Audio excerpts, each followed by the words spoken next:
एक बार की बात है, एक सर क्लास में आते हैं और वो सारे स्टूडेंट्स की तरफ देखते हैं और फिर वो बोर्ड के बीच में चौक से एक आड़ी लाइन बना देते हैं। सारे बच्चे ये देख रहे थे।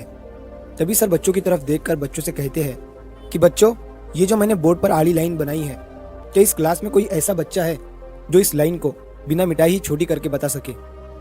ये सुनने के बाद सारे बच्चे सोच में पड़ गए और अलग अलग तरीके से अपना दिमाग लगाने लगे। सर एक चेयर पर बैठ गए और बच्चों को आधे घंटे का टाइम दे दिया।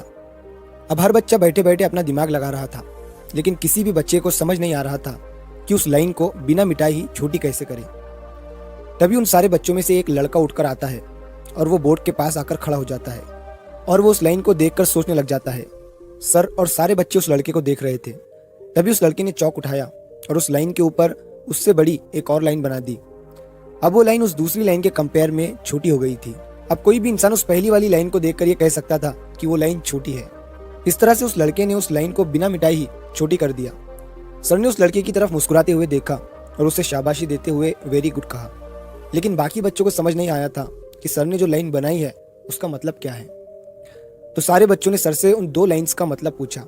तभी सर ने बच्चों की तरफ देखकर कहा कि बच्चों, तुम आगे जिंदगी में जो भी बनोगे या जो भी काम करोगे तो तुम्हें हर काम में तुम्हारा कॉम्पिटिटर मिलेगा। तो तुम्हें अगर अपने कॉम्पिटिटर से आगे निकलना है तो तुम कभी भी ये मत सोचना कि उसे पीछे कैसे करे या उसे छोटा कैसा करे, बल्कि तुम अपने ऊपर ध्यान देना, अपनी प्रोग्रेस पर ध्यान देना। इससे वो खुद ब खुद पीछे छूट जाएगा, वो खुद ब खुद छोटा हो जाएगा। तो अगर आप इस कहानी को और भी लोगों तक पहुंचाना चाहते हैं तो इस वीडियो को लाइक करिए ताकि YouTube इस वीडियो को और भी लोगों तक पहुंचाए। और अगर आपको कहानी पसंद आई है तो चैनल को सब्सक्राइब जरूर करिए। मिलता हूं मैं अगली बार इसी तरह की कहानी के साथ। तो सब्र करो, शुक्र करो और जिंदगी में आगे बढ़ो।